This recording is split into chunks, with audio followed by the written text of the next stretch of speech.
But again, instead of getting mad at Instagram, instead of getting mad at the algorithm, get mad at people because it's us that are controlling its user behavior. And that is exactly why we are seeing more brands lean into content that looks like a creator. It's why we're seeing more people's old strategies not work anymore because us as users, we want to go back to OG Instagram where I feel like I'm seeing content from a friend or a creator and not a brand or a business. So Yeah. if you're struggling, just know that like we're getting back to basics big time.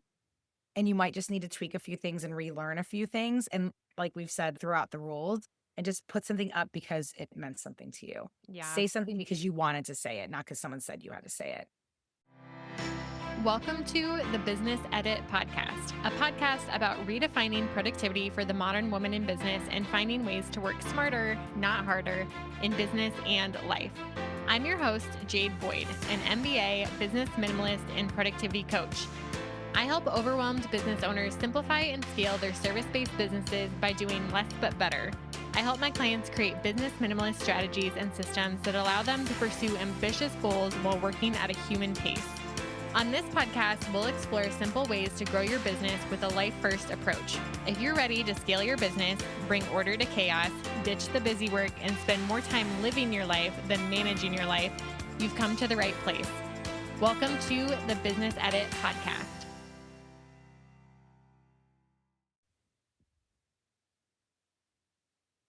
Welcome to the show, Shannon. Thanks for having me. I'm really excited to be here. I am so excited to have you. It's been a while since we've been planning to have you on the podcast, so I've been looking forward to this for a long time. But for anyone who hasn't heard of you yet, would you mind starting with just a brief introduction about who you are and what you do?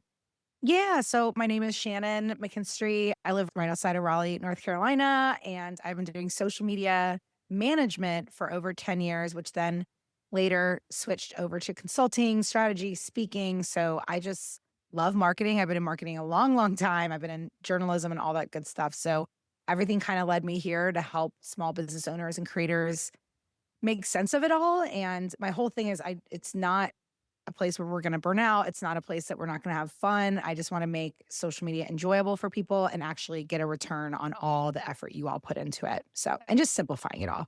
Yeah. So starting over 10 years ago, so much has changed. And I'm Oh my sure your gosh. work has changed so much over the last 10 Mm. years. So I'm really curious, what did social media look like when you started? And how has your business evolved to like where we are today?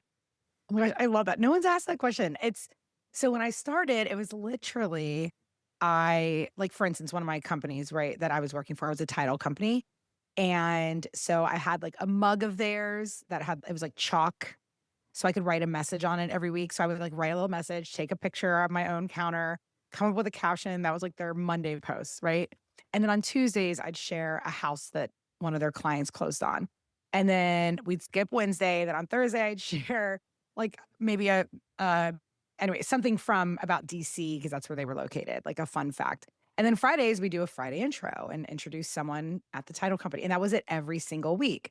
And I would engage a lot. I would write on all the posts, all the accounts in the area that we knew that their ideal people were going to the comments for, make sure that they're seen. So I did that for them. I did that for countless realtor. I worked with so many realtors. I did it for some local hair salons, a clothing boutique, but that's what it was. It was just pictures and a pretty very standard schedule every week, very similar Mm-hmm. cadence and a fun little cheeky caption and some hashtags. And then, like I said, I would engage for each person for a long time every day. A lot of my work was engaging because back then reels weren't a thing. So to get in front of and get more eyeballs, you really just had to, I mean, you still need to engage a ton, but that was what it looked like. And it's kind of funny because I think people think, oh, it was so much simpler then. I'm like, it was, but it wasn't. Mm-hmm. Like to me, I would never go back. Like, because I was the one doing all the testing and tweaking. And now it's a little less guesswork. I know it feels like constant guesswork, but that's why you're here and listening. Hopefully. Yeah. So speaking a little bit about engagement, like you said, some people think that things are getting more difficult and the algorithm is becoming more complex and confusing to understand because it is changing and social Yes. media and what's trending does change Yeah. a lot more frequently than other platforms that are more evergreen. But for engagement specifically, I think that's one struggle that business owners find a lot of like, hey, I'm posting, I feel like I'm creating good content, but nobody's commenting. Like I have these Yeah. cute calls to action and nobody's taking action. So how have you seen that change and like what tips do you have for getting that engagement as a business? Yeah, I mean, gone are the days of just, like, hoping you gotta ask for it because we are scrolling so fast, so it's, like, really making sure you're inviting people in, and I mean, I've said it from the beginning of my business, it's all about building a community. That's what you're doing. Whether you're a plumber or you're a business coach or you're a Pilates studio, it's like you need to build a community whether you're local or not, right? Because once people feel comfortable and they're part of your community, they're gonna wanna comment because they wanna be Mm-hmm. a part of it. So, if you're creating content that makes people feel like they belong, they're gonna wanna comment. And this is something I tell people a lot because when I create content about Instagram and growing, right? People will be like, "Oh, okay, cool. I'll say that, look at it later, whatever." But if I post a reel about my love of the beach and my family and things like the personal content will always get the most engagement. And I Mm-hmm. always joke, if you want more engagement, get a puppy, get engaged, have a Yes. baby, get Right. flooded. But it just goes to show that we still wanna know, what are your business accomplishments?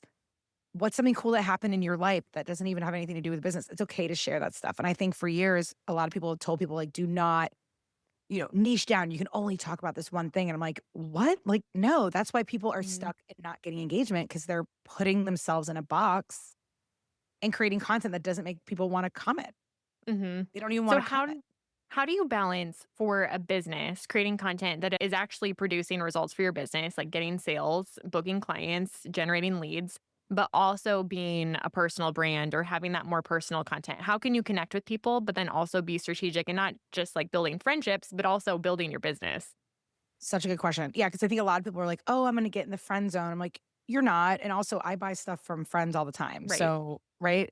And this is why I love Reels so much because in the Reel, you could maybe give a helpful tip or tell your founder story or share something funny or just maybe it's a motivational message, whatever it is.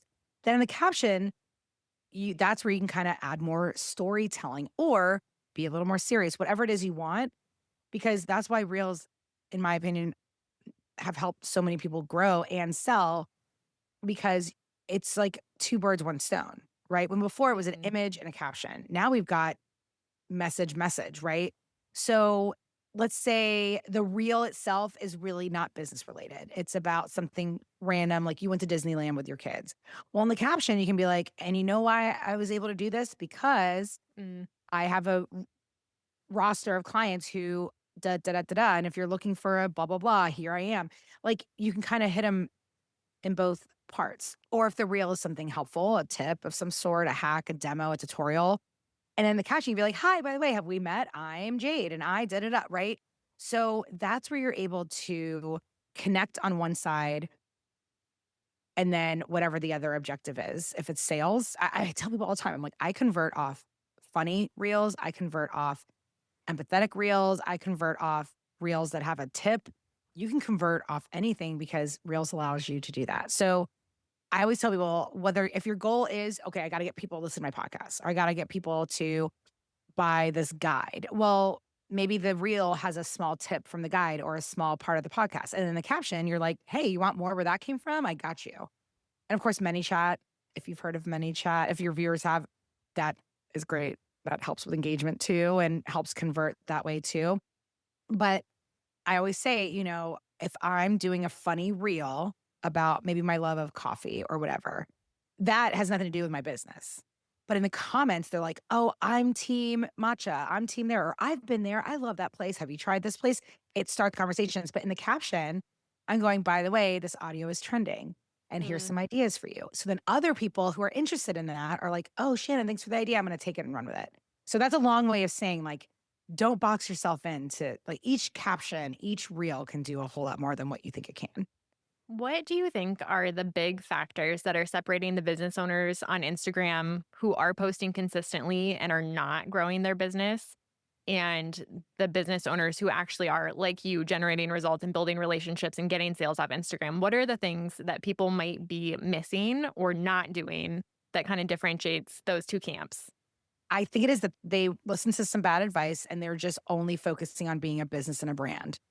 And especially with 2020, all of a sudden everyone was jumping on the bandwagon. Everyone was starting a business. Everyone was on social and Yep. we got bombarded and we're like, oh my gosh.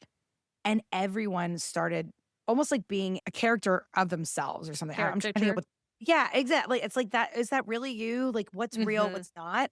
And it's funny because even 10 years ago, I was telling my real estate agent clients who, again, were the first people that took a chance on me. I was like, you need to build a personal brand. I don't care about your listing. I mean, sure, cool. We got to know you have a listing.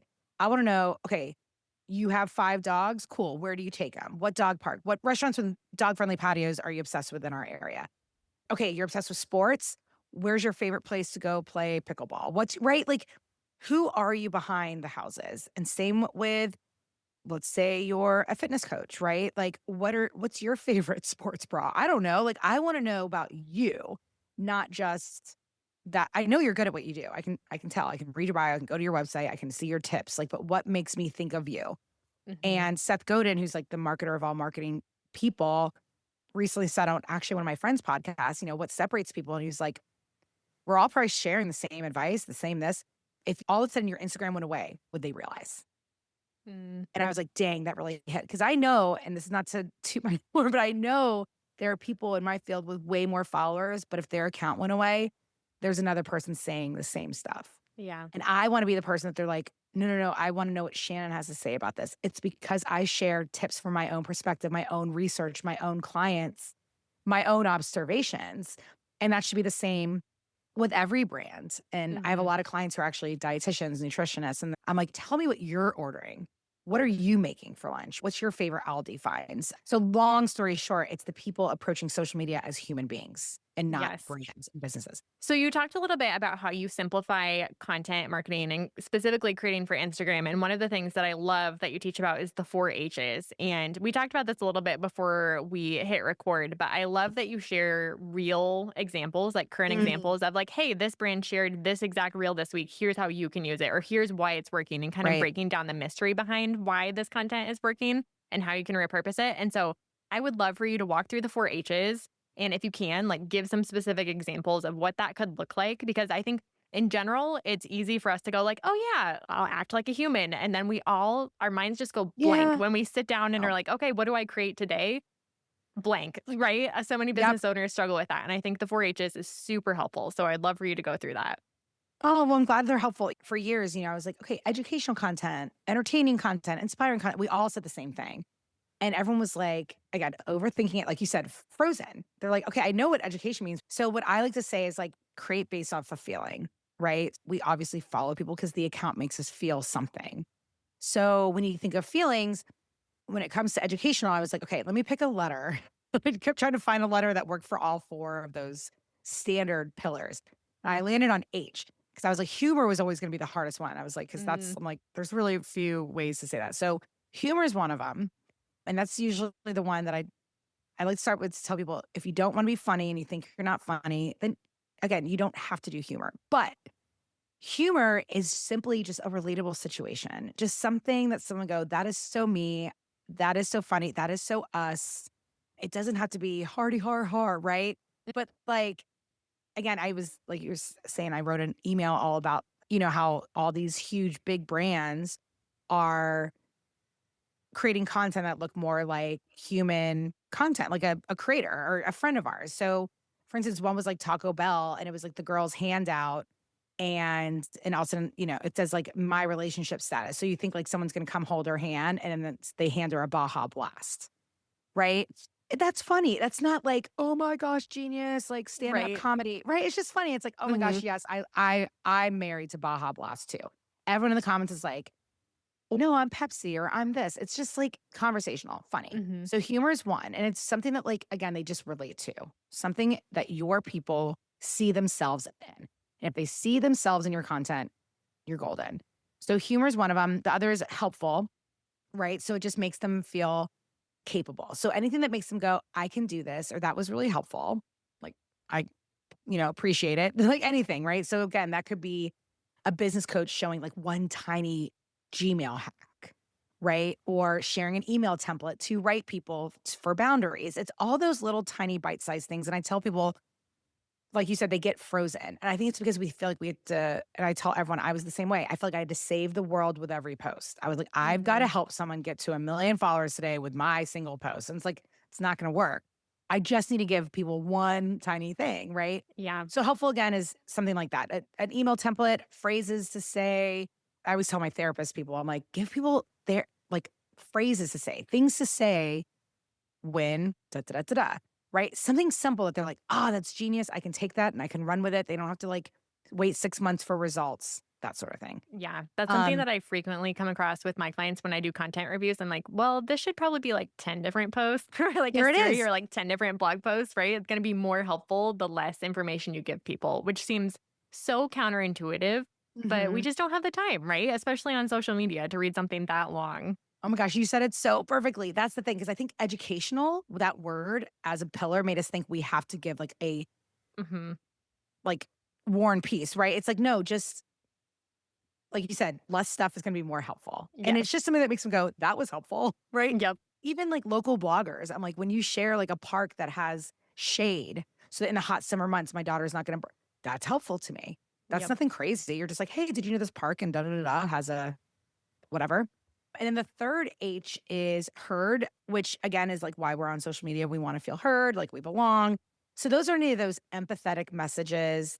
I like to say pep talks because I'm more of a tough love person, but motivational. I even saw one this morning. I wish I had my phone on me. I saw one this morning that was like, no, girl, you don't need, it was such a brilliant hook, but she was like, no, girl, you don't need more, whatever it was. You actually just need to get outside and walk, da da da. So it was like a health coach saying, like, you don't need to do all this. You just need to get your butt outside and go touch Mm, grass, whatever it said. But it was and it had lots of engagement. And it's just one thing that they go, you're right. I do need that. And it was kind of funny because it's like helpful and heard kind of mixed together. mhm. So I always want to make sure when people say, oh, well, humor and herd kind of go together, helpful can, yeah, you're right. We can overlap and that's fine. But herd is anything that makes people go, thank you, I needed that. Or wow, I never heard of it that way. It can be hot takes, thought leadership, that sort of thing.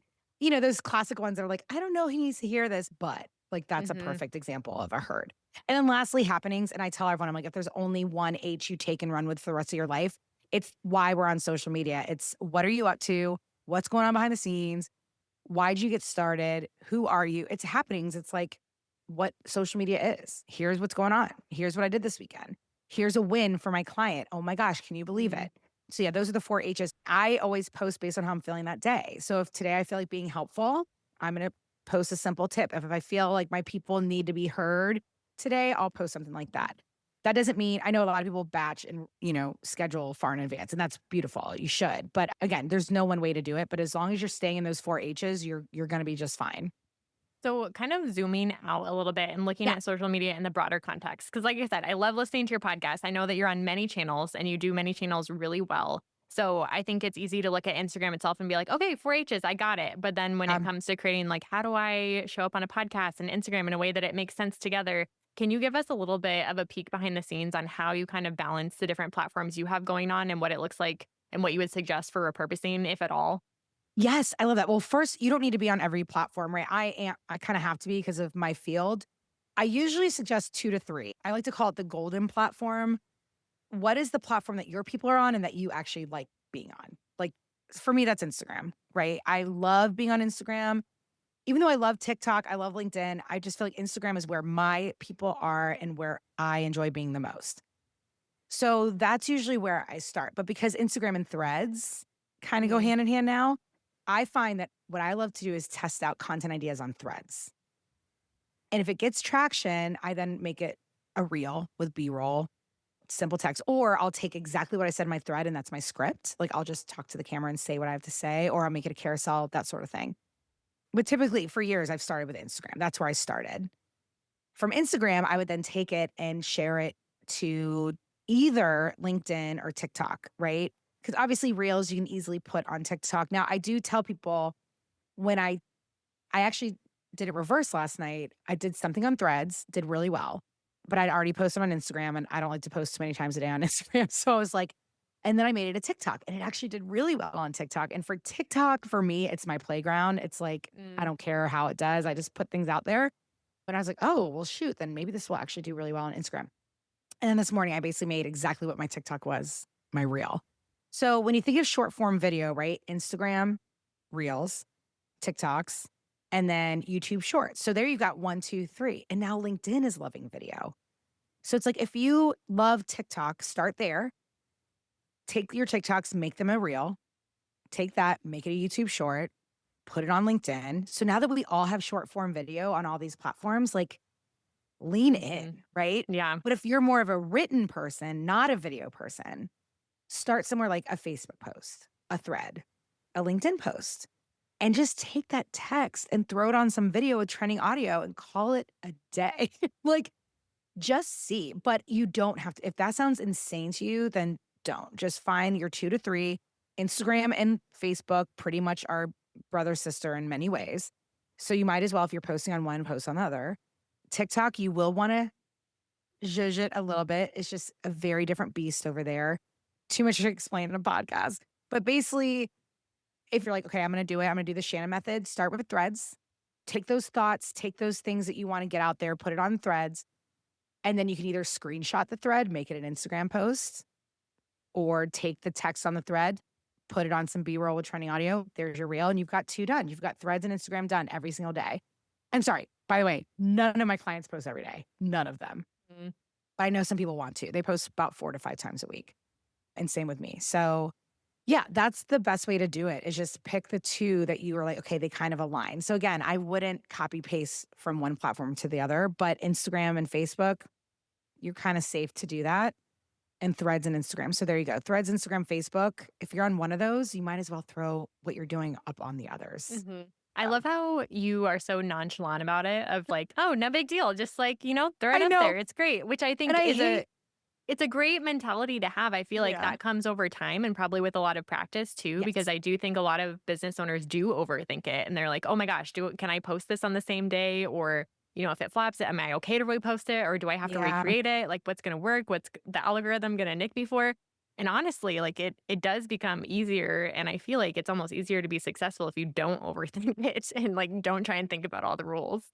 No, 1000%. And it's so funny because the rules, I tell everyone now, when Reels first came out, right, we were definitely, it was different. There were a little, not so much rules, but I was definitely like, okay, definitely if one's doing well, don't post another one right away, right? The algorithm has changed so much. And I mean, the algorithm is always going to favor content getting engagement. That hasn't changed. But as far as like, even with posts, we would, especially when it's chronological order, right? I mean, it was just different. But then once it switched from non-chronological, if a post was doing well, it's like sit back and enjoy it. Like do not Mm, post again. But now it's like Reels has its own algorithm, the feed has its own algorithm, right? So it's okay to do that. But really, I'm like, throw out all the rules that you've heard because there really are none. And yeah. and like I said, if one of mine does well on TikTok, that doesn't mean it's gonna do well on Instagram. Mhm. But I'm like, I might as well throw it up there and just see for the heck of it. But I think the best thing to do is be self-aware. What are you better at? Are you better at Mhm. writing? Or are you better at talking to the camera and just yapping away? I Again, if you're better at writing, then LinkedIn and Threads are gonna be like and Facebook are gonna be like your number ones. And then again, you focus on Instagram more on carousels than Reels, right? Mm. Because on Reels, I'm gonna beg you to talk to the camera. If that terrifies you and you're like, "No matter what I do, Shannon, I suck at talking to the camera," fine. Start with the written word, lean on ChatGPT, of course, be like, make it better, make it punchier, make it sassier, whatever it is, and, lean on carousels and B-roll with text and right? So, that's what's so cool, and I think people get overwhelmed, but I'm like, "No, we actually have more options than ever to Mhm. create." It's no So longer just picture image. So, regardless of like what you're better at or what content is easier for you to create, like speaking versus writing on Instagram right now, is there a benefit to like carousels versus reels versus posts versus stories, like based on what your goals are? What kind of mix do you usually suggest? Yeah, I actually so for me, carousels, I obsess over because I want them perfect, I want them Mm, beautiful. I'm an aesthetics girly through and through, but I'm not good at them, if that makes sense. Like, I hmm. want my graphics to look perfect, I'm not a graphic designer. Yes, I can Um, relate. yes, but I love videos to not look aesthetic. Like, I Mm, like to consume videos that look like stories off the cuff, like someone's just ranting in their car because someone just did I wanna know in the moment what's going on in your life. I love that type of content. So that's what I create more of. I create mm. reels that, like, again, I'll have a random thought, blast it on Threads, get my words out, and then I'll just whip the camera around and talk it out, and that's how I kinda go. Carousels do so well for people, but for me, they do good, they do decent, but for the amount of time I spend on carousels, there it's not worth it for me because Yeah. I will spend hours when I will spend 5 minutes on a reel and it goes viral. So I'm like, what are we doing? Are Yep. reels better for, like, increasing your following versus carousels, or is there a difference in the algorithm in terms of what content is showing up? Not necessarily, because you know what's funny? The algorithm is looking at what you like. So if you prefer static images and carousels, you're gonna see more of that. Like when you go on the Mm, Explore page, mhm. and actually I find it interesting when I go to the Explore page, I see a lot of static content. So it's like the algorithm is still not necessarily being like, go all in reels or go all in that. But even I have a buddy, Lucas, who does the same thing I do, Lucas O'Keefe, and he says all the time his carousels do way better than his reels. And I think it's because his audience prefers them. Mm, Or his message comes out better on and he actually has really cool engaging carousels and he has really cool engaging static images where if I did the stuff he does, I would spend, like I said, 5 hours on that one graphic, and then mhm. it probably wouldn't do as well because I'm overthinking it. Yeah. But I don't overthink my reel, and the ones I do don't do well. So it's just kind of funny, you know? Yeah. But, And yeah, I I think think no matter what, it's gonna do well as long as the message behind it is clear. That's it. And I think this lesson can also be applied to so many other things because it makes me remember when I was first starting out in photography Mhm. and I took this course from these wedding photography people who were like, you have to have, the big, huge zoom lens in order to effectively shoot a wedding. Like, you can't do it without it. And then I found this really successful photographer who was like, I only shoot at 35, like wide open, entire wedding. I never switch. And it's like, yeah, you can kind of make up your own rules. And if you're good at it and know how to use whatever tool you're using, whether it be like in your creative field or on Yes. social media, even in podcasting, like if you know how to use the tool, you'll be good at it and you'll make it work. So I love that you kind of simplified that for us. Cause again, I think that's one of the things that people really overthink. They like, I have this idea for a post, but should it be a reel or a carousel or, Yeah. it's just those tiny things that get us stuck instead of just focusing on like, what do you want it to be? It can be as simple as that. I love that, and honestly oh gosh, I love that you said all that because like I said, there's no one way to do it, and my account doesn't look like other people's accounts, just like yours. Your people are gonna do it their own way, but if you are like, "I have this idea," in your brain, what does it look like? Like, if it's a video, start there, and then you repurpose it to a carousel or to a image dump, right? You can make every single thing a different formula. Hmm. So I thought it would be fun to go through a few things that people don't like about Instagram and kind of Okay, almost do a little bit of mini coaching of like, hey, if okay, I'm struggling with this, what's like your 60-second advice for the business owner who's saying that thing? okay. Are you good? Yes. All right. So the first one is nobody's buying from me on Instagram. What's the point? I think again, there's a my brain right away goes, "Your funnel," right? Like, unfortunately and this is where the social media manager comes out from me because so many clients would be like, "Oh, my social media manager didn't get my sales." I'm like, "Your social media manager isn't responsible for your sales. Mm, If your website isn't great, your funnel sucks, or, like, you don't have a good opt-in." Now, I will tell you, on Instagram, we're not if you have a $5,000 program for learning photography, we're probably not gonna go purchase it right away. But hmm. if you have a $37 guide, I'm gonna buy it, right? I get way more clicks when I go, "Here's my podcast, here's my freebie, here's my $30 thing," more purchases. If it's a $5,000 mastermind, you you're not gonna make money right away off of it. You might, but typically you're gonna need to use Instagram to get them into the funnel. Hmm. So if you're struggling to sell on Instagram, create a better back end. And I know all this takes time, and I think people don't realize, I'm like, it's marketing, it is time. Yep. It's a lot of like, that's why there are huge you know, if you go to a major company or corporation, there's not one marketing person, there's a team of them. There's like 10, Hmm. 20, 30, right? So if no one's buying from you, figure out why. It's not an Instagram problem. Instagram isn't to blame for your low sales. It's either a messaging problem or it's a funnel problem, right? Hmm. even right now, my Reels lab, it's what, 297. Rarely do I convert off stories for that, right? Unless someone, it's like the third, seventh, 20th time they've seen it. Yeah. Now Yep. they're like, okay, I'm gonna go check it out. But what they do convert on is my freebie that then gets them on my email list, which then converts to sales. Mm-hmm. So Yes. that's the long-winded way to say it's not Instagram's problem. But I will say, if you have a product that is lower cost, you're gonna see a way more we're we make way quicker purchasing decisions off that. So Yes. that's another thing I tell people. I'm like, well, it could be a pricing, it could be a number of problems, but it's not Instagram. I can promise you Yep. that.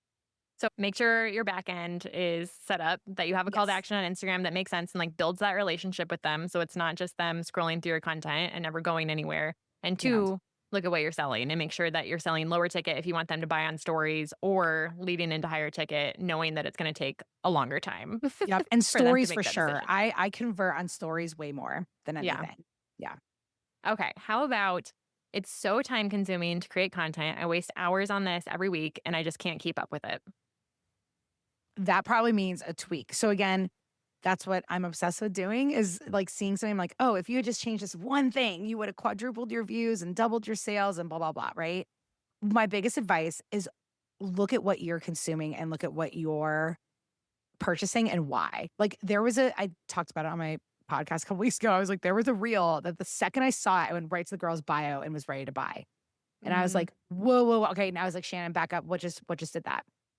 And a lot of it was storytelling. It was a simple reel though, but I was like, she spoke to something coming up in my life that I needed something for.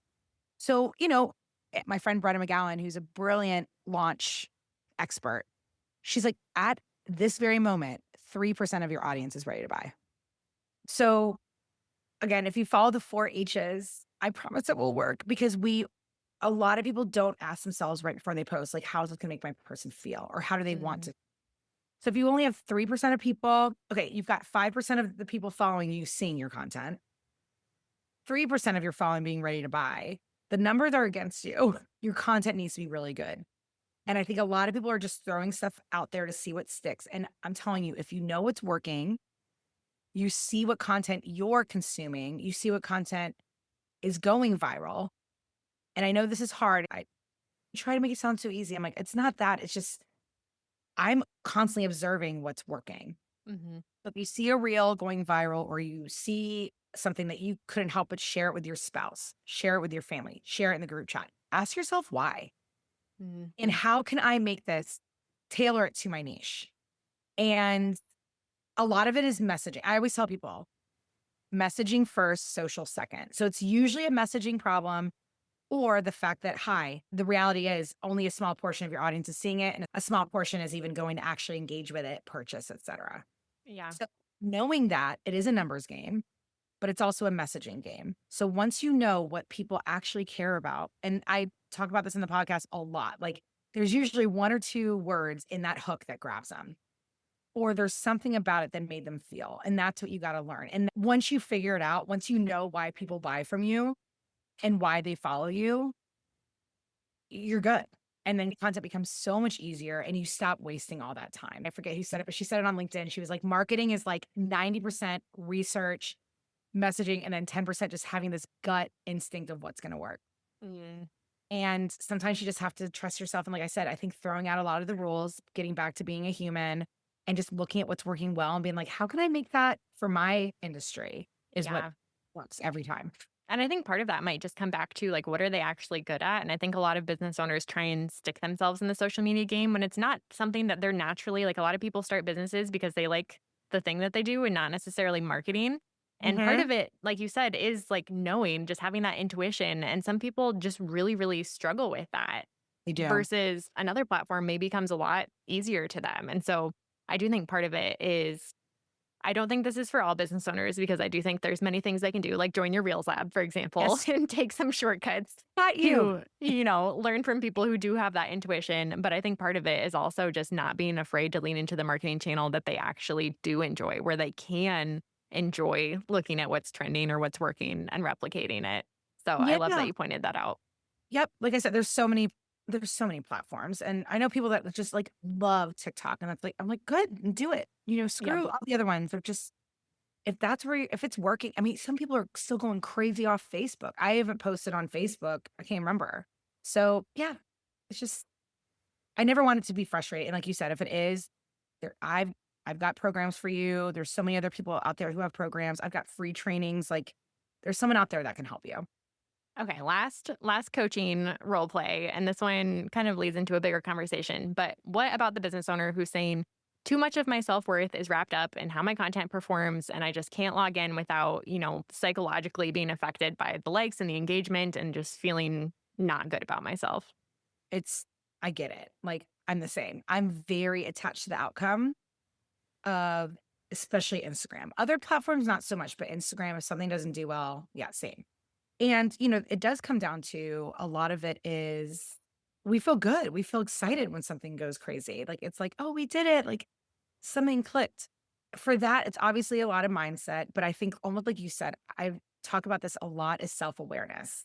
Mm, And like you said, if you're not good at it, then just know you're not that great at it. And then you're going to get better. And then you're like, oh my gosh, look at this. There's a lot of creators that I saw blow up during the 2020 everything, and now they can't now they're struggling to get even 1,000 likes. mm, Not alone. Everyone's feeling it. Everyone's time to shine depending on user behavior or where you wanna be. So if you're finding that Instagram is just not your place, then like we said, there's other places to go. Email. Like, maybe email is your place to shine, right? But I think as much as you can detach yourself from the outcome, the better, and that takes, obviously a lot of mindset. But I also think no matter what we do, we're gonna feel really bummed out when something doesn't do well because we yeah. care. So I think the best way to think about it is, do I care because I'm trying to be in this to get 1,000,000 followers and it's a popularity contest? If that's it, then that's a harder thing to work on. But if it's more like where I am, where I get sad because I'm like, no, I just really wanted to help people and I know this is really good. Yeah. Then just try again. Tweak it, have a buddy. I always tell people I think one of the best things is to have a buddy that you can send your content to before you post it to get a second opinion. Someone who will be honest and say, that didn't make sense, or that's hard to read, or that took too long. But that's a really hard conversation to have because I get it. I've been there a million times. I see people who are getting more views than me where I'm like, that tip isn't even true and that sucks. And now I'm in my feelings and I want to cry. Right. Hmm. It's because we care. So if it's because you care, then that's fair. If it's because you're like, "Oh, I just wanna get to 1,000,000 followers," well, that's not how this works. With how much you love Instagram, have you ever felt like you needed a break or needed to take a step back? Oh, for sure. But I love it so much that if I ever take a few days off because 'cause I'm just, like, frustrated, you'll still see me in stories. Mm, And honestly, sometimes the conversations I have in stories or if I am frustrated, I will voice it, and people will come to me in the DMs and we'll chat, and then I'm like, "Oh my gosh, my people are here." If Instagram was just stories, I would love that. Obviously, I love reels and stuff, but stories are where my people are and where I bond with them. yeah. So I think as soon as you get back to basics of like, "No, no, no, my people are here and they are Mhm. watching," you'll be like, "Okay, reality check." Even if only 200 people see my stories or whatever, it's like, you've still made a difference. I get a lot of people being like, "My story views are down today." I'm like, "And? Did someone DM you? Did someone click the link? Then that wasn't a crappy day. Mhm. You got some movement." But again, instead of getting mad at Instagram, instead of getting mad at the algorithm, get mad at people because it's us that are controlling its user behavior. And that is exactly why we are seeing more brands lean into content that looks like a creator. It's why we're seeing Mhm. more people's old strategies not work anymore because us as users, we want to go back to OG Instagram where I feel like I'm seeing content from a friend or a creator and not a brand or a business. So Yeah. if you're struggling, just know that like we're getting back to basics big time. And you might just need to tweak a few things and relearn a few things. And like we've said, this whole like throughout the rules and just put something up because it meant something to you. Yeah. Say something because you wanted to say it, not because someone said you had to say it. And I think this lesson also applies to business in general because I think it's the same reason why business owners get frustrated with their business of like, oh, this isn't working. I'm working too hard. I don't know why things aren't sticking. When it really just comes down to creating value for people, which is what a business is. And so much of that, I mean, unfortunately, is marketing research Yes. and knowing your audience and connecting with your people. And I think that's what keeps a lot of people going on or off social media is actually connecting with real humans and like listening to their pain and knowing that you can help them in some way. Like that has to be the underlying motivation because nothing else is going to really keep you going at the end of the day because it's hard. I mean, social media business, all of it, it's not easy. No, it's all hard, and like you said, listen. Like, I think a lot of people, we talk so much and complain so much, we don't go back to the drawing board and listen. I tell all my people, I'm like, in your process for onboarding a client, is there an intake form? Is Mm, there any sort of inquiry that you can look at? What are the words they're using? So again, for wedding photographers, it's like, okay, they want pretty photos. Okay. Right. But they also might want someone who's going to tell their uncle to sit down. Right. They also want someone who's going to make their wedding look like cinema. It's not just you, the photographer, it's the shooting style, it's the way you handle things. Are you going to include the mother of the are you going to include the grandmother? Are you going to grab the photos that like we will never see because we are so wrapped up? Like, what are the things that they wrote? Like, I don't just want wedding photos. I want photos. My grandkids are going to see one day. Take that POV. You just got the shot. They're going to show their grandkids one day. Like, mm, that's going to make me want to hire a wedding photographer versus here's a wedding I shot. Okay, cool. Right. Like, what's the story? Go back to the intake forms. What are the words they're saying? What are the words people are saying in Reddit threads? What are they bitching about? What are they moaning about? What are they complaining about? Go look. It's all there. mhm. Do the research, nail your messaging. And then when you know those words, you see a reel going crazy, you take the words out that don't apply to you and your brand, and you put yours in and you're done. Yep. It's that. And I know, again, I'm not trying to make it sound easy. It's not easy. If it was easy, all my reels would go viral, every single one. But again, it is testing, tweaking, and having fun. So I feel like anybody listening to this episode already has a million ideas for content that Yay! they Oh my could be gosh, I'm creating so this hungry. week. But like I said, you share stuff like this all of the time on any platform that you're on, real concrete examples of what's working on platforms right now and how people can grow their audiences. So where can people find you after the show if they want to keep on learning? Yeah, so my podcast is called Good Content with Shannon McKinstrie. Episodes are usually around 10 minutes because that's all I have. And I just like to give you guys quick wins because I know, again, this stuff it's a lot to take on. So I just give you at least one quick win you can take and run with that day. My website's my name, Shannon McKinstrie. I'm on Instagram a lot. I'm on LinkedIn. I love LinkedIn. I'm on Threads. I'm everywhere. You don't have to be, but wherever you are, hopefully you can find me and we can chat. And I'm happy to DM, shoot me a DM with any questions you have. And yeah, just love to chat. I'm an open book. I just want to help all the people. And we will have all of that linked in the show notes too. So thank you so much again, Shannon, for being here. This is great. You're so welcome. Thank you, Jade. This was so fun. Thank you so much for listening to this episode of the Business Edit podcast. If you enjoyed today's episode, I'd be so grateful if you take a screenshot and share it on Instagram, tagging me at jadeboyd.co. I'm on a mission to empower a new generation of women to become the types of wives, moms, and business owners that they've always wanted to be. Because empowered women change their families and communities for the better, and this is how we'll change the world. Sharing your takeaways from this episode on Instagram will help more women in business discover helpful episodes and level up in life and business each week. Don't forget to check out the show notes for the tools and resources mentioned in today's episode, because good ideas don't grow businesses. Action does. I'll see you next time on the Business Edit podcast.